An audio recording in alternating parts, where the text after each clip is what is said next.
This is what I'm feeling like. Da, da, da, da. Let me tell you what I'm feeling like. Da, da, da, da. Yo, y'all. What up, though, people? Like to welcome you back to the Keep It a C-Note podcast. As always, I am your boy, Brown. Shout out to everybody that's tuned in. If this your first time tuning in, salute to you. Do me a favor, make sure you hit the sub button, like button, and the bell so you can stay notified when we drop new content. Don't be afraid to leave a comment. If you agree with something, disagree with something, want to correct me on something, or if you just want to call me an Uber, let me know in the comments. Just make sure you keep it a C-Note. And please share this video with someone that likes to talk sports and entertainment just like you so that we can all talk that talk together. Funniest thing I seen on Sunday had to be the Denver Broncos losing at home to the New York Jets 31-21. The funny thing about that is the Jets offensive coordinator, we all know Nathaniel Hackett. He was the Broncos coach last season. He was fired for Russ and them looking horrible last season. Sean Payton before this season said Nathaniel Hackett is one of the worst coaches of all time. I guess Nathaniel Hackett just got the last laugh. Denver's now 1-4. And there's a lot of hype about Sean Payton, like he was going to come transform this team that was just horrible last year and make them a contender. They're 1-4. He's lost games so far this year to Jimmy G and the Raiders. And as of this recording, the Raiders, that's their only win of the season. He lost the game to Sam Howell, in which they blew a lead, and now he's lost the game to Zach Wilson, in which they blew another lead. I know Sean Payton's the Super Bowl coach. He has a ring. That boy is overhyped. I'm just keeping it a C-Note. But you know who's really laughing? Gotta be Pete Carroll. Pete Carroll traded Russell Wilson for a backup quarterback, some draft picks, and a couple of peanuts. Him and Geno Smith ain't looked back. Seattle's looked 10 times better without Russ. And Russ has looked horrible. And I know it ain't just Russ. That team is bad as well, but Russ plays a major part in it. I'm just keeping it a C-Note. Some of the saddest things that I seen on Sunday. Let's start in New England. The Patriots, they was hosting the Saints. They got shut out 34-0. Yikes. This comes a week after getting blown out by 35 in Dallas to the Cowboys. New England is now 1-4.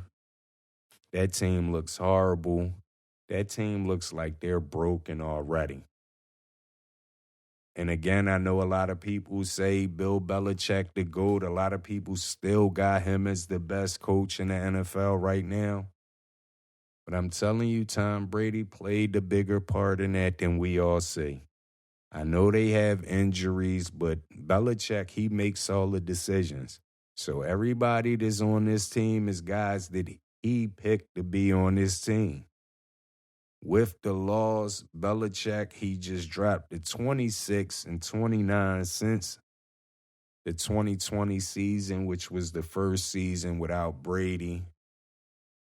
He's headed for 3 out of 4 losing seasons if this keeps up. So I know Bill Belichick is number 2 all time as far as wins with coaches. I know a lot of people say he's the GOAT, number 1 coach of all time. He has the rings. But how many more years do you give Bill Belichick if you're the owner or the GM before it's time to move on from him? Keep it a C-Note, let me know. Because me personally, he's already lost that team. Stevenson and all, and Ramondre Stevenson, he's lost them guys. I don't even think Mac Jones and them really want to play for him. Pause. So again, how many more years do you give Bill Belichick out of respect that he's number 2 all-time wins as a coach and all the Super Bowl rings he's brung New England? Keep it a C note, let me know. Saddest thing I seen on Sunday, one of them had to be Lamar Jackson did it again. Another game where Baltimore blew a lead, pause, and Lamar Jackson has crucial turnovers at the end of the game.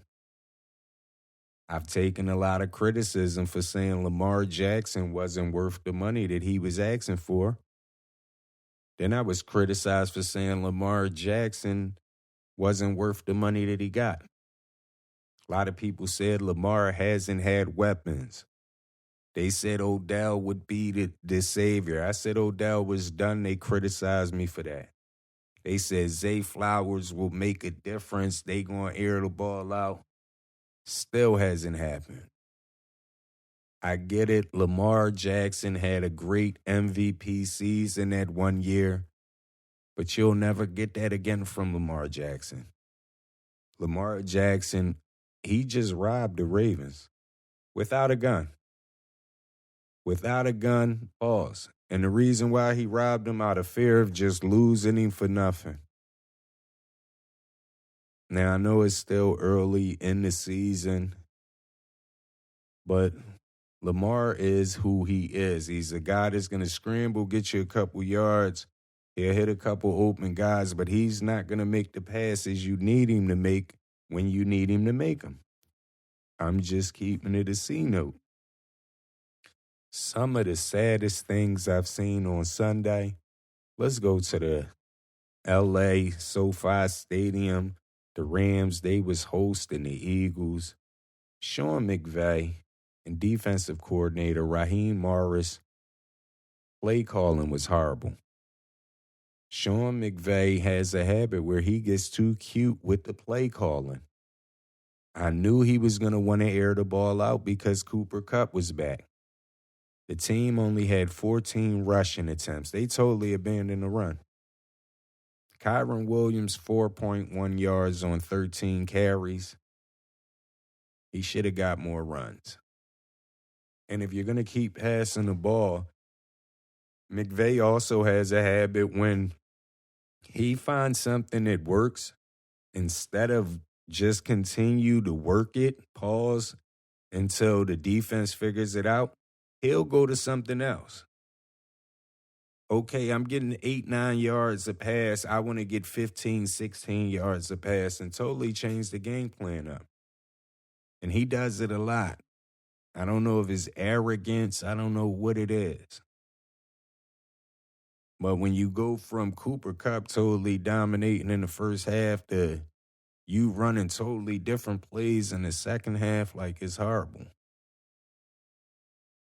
Raheem Morris, it's the same thing. A lot of people, even the announcers in the game, they try to make it seem like the Rams were playing a bend-don't-break defense because they didn't want to get killed on big plays by the Eagles.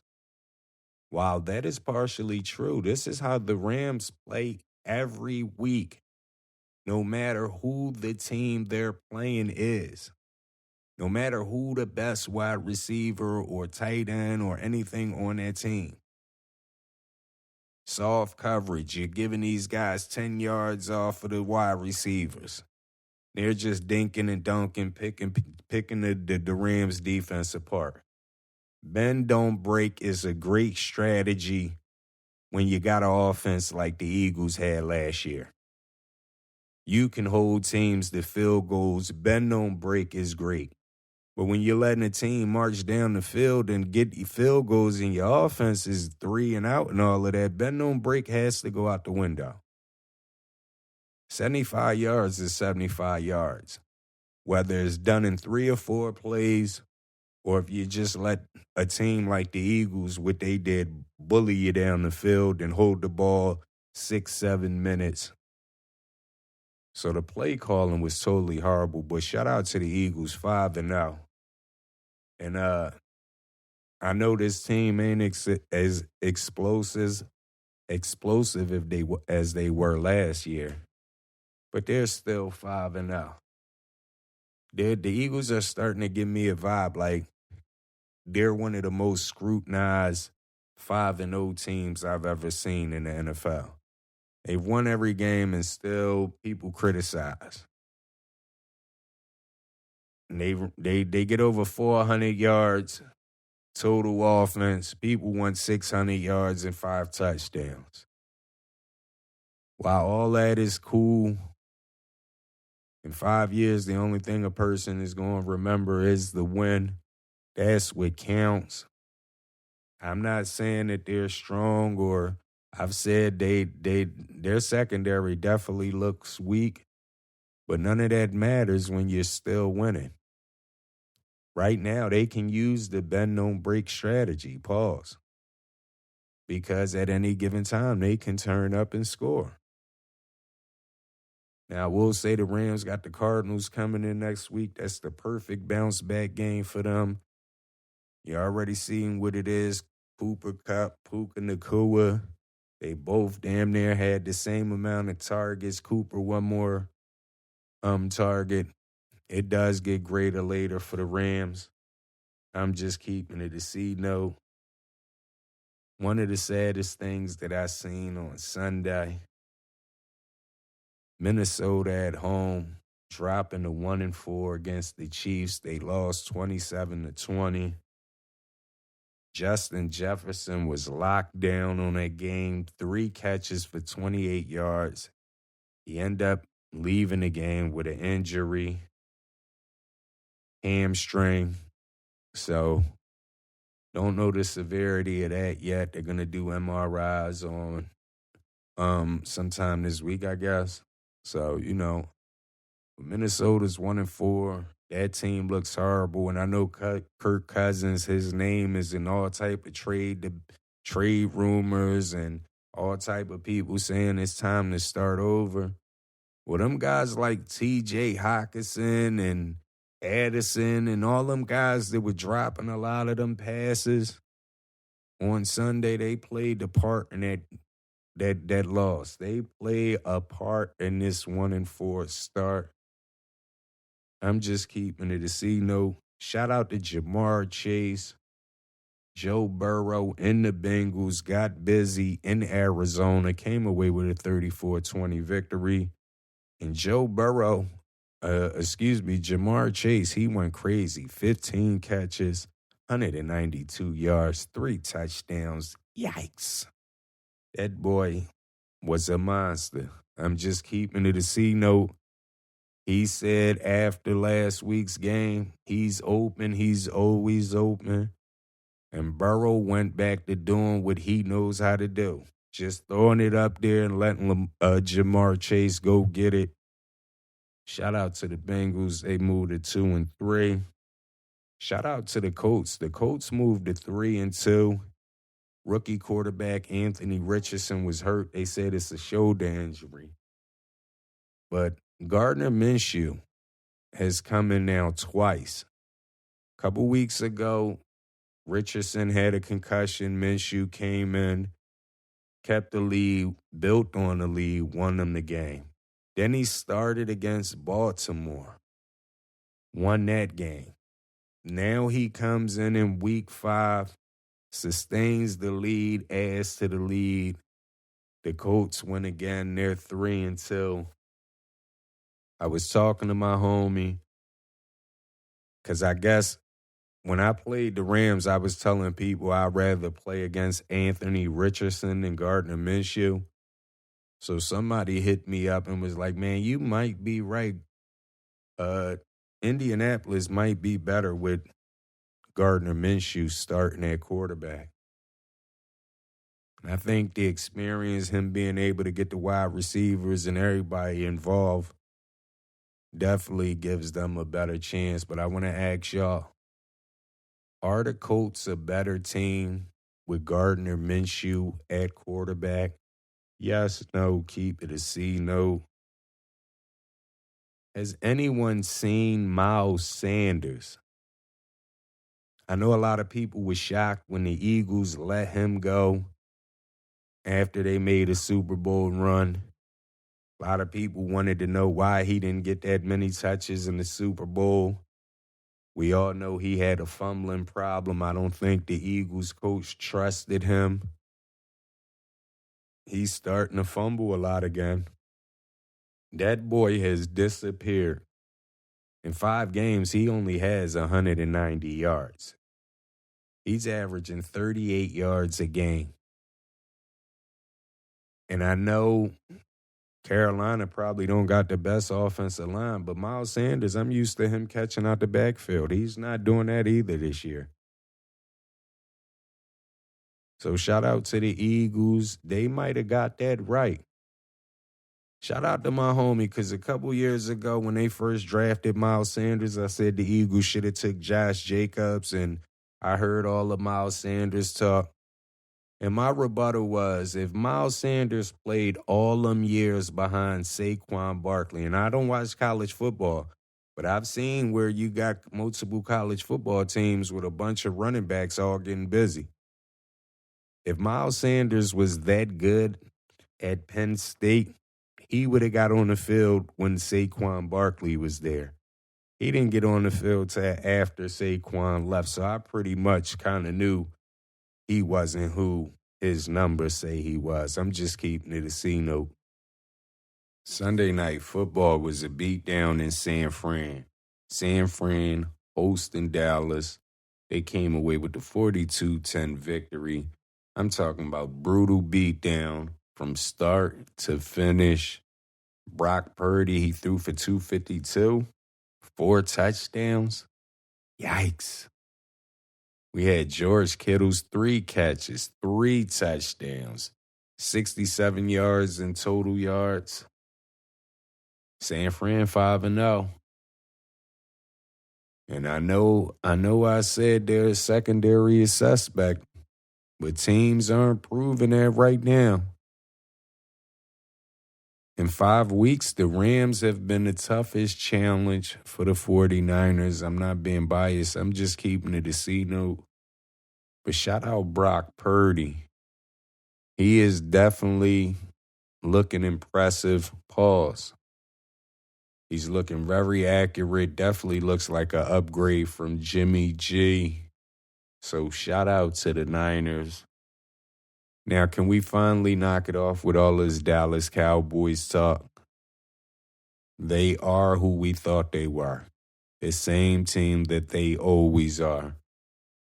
They'll distract you with a couple blowout wins and great performances. But when them bright lights is on and it's a big matchup, they're going to do exactly what they did. Is the Dak Prescott movie coming to an end in Dallas? I'm going to keep it a C note. That boy looks horrible. That boy threw 3 interceptions. Yikes. 153 yards, 1 touchdown. My prayers go to CD Lamb. Guys this on that team. Their talents are going to waste right now with Dak Prescott as the quarterback. I'm just keeping it a C note. And that defense looked like bullies against phony teams. San Fran beat the brakes off of them boys. Yikes. Let's do Sunday's standout wide receivers. I don't really think we have to do nominees, do we? Jamar Chase, 15 catches, 192 yards, and 3 touchdowns versus Arizona. That should be Sunday's standout wide receiver, right? But if you want to throw anybody else in there, we had Tyreek Hill, 8 catches, 181 yards, and a touchdown versus the Giants. George Pickens, 6 catches, 130 yards, touchdown versus the Ravens. Who you got? Sunday's standout wide receiver. We all know it's Jamar Chase, so shout out to him. We got a Monday Night Football game, but it should not affect power rankings. So my Week 6 power rankings, at 5, I got the Seattle Seahawks. At 3-1, they were on a bye, on a 3-game winning streak. At 4, I got the Kansas City Chiefs at 4-1. At 3, I got the Detroit Lions also at 4-1. At 2, I got the Philadelphia Eagles 5-0. And at 1, I got the Niners 5-0, looking sharp. That's my Week 6 power rankings. What's your thoughts? You agree? Should you call me an Uber? Keep it a C note, let me know. Eagles fans, you know the slogan. Don't burn me out, please. Monday Night Football, we got Green Bay at Las Vegas. Keep it a C note. Who you got? I'm taking Vegas for the upset. Everybody else has been pulling upsets, so I take Vegas. But again, Monday Night Football, Green Bay at Vegas. Keep it a C note. Who you got? I'm about to wrap this episode up. Appreciate everybody for tuning in. Again, if this your first time tuning in, salute to you. Do me a favor, make sure you hit the sub button, like button, and the bell to stay notified when we drop new content. Don't be afraid to leave a comment if you agree with something, disagree with something, want to correct me on something, or if you just want to call me an Uber. Let me know in the comments. Just make sure you keep it a C note. Please share this video with someone that likes to talk sports and entertainment just like you, so that we can all talk that talk together. As always, I am your boy Brown. Please tell a friend to tell a friend to tell a friend to tell everybody. Keep it a C note. I'll holla at y'all. This is what I'm feeling like. Da, da, da, da. Let me tell you what I'm feeling like. Da, da, da, da.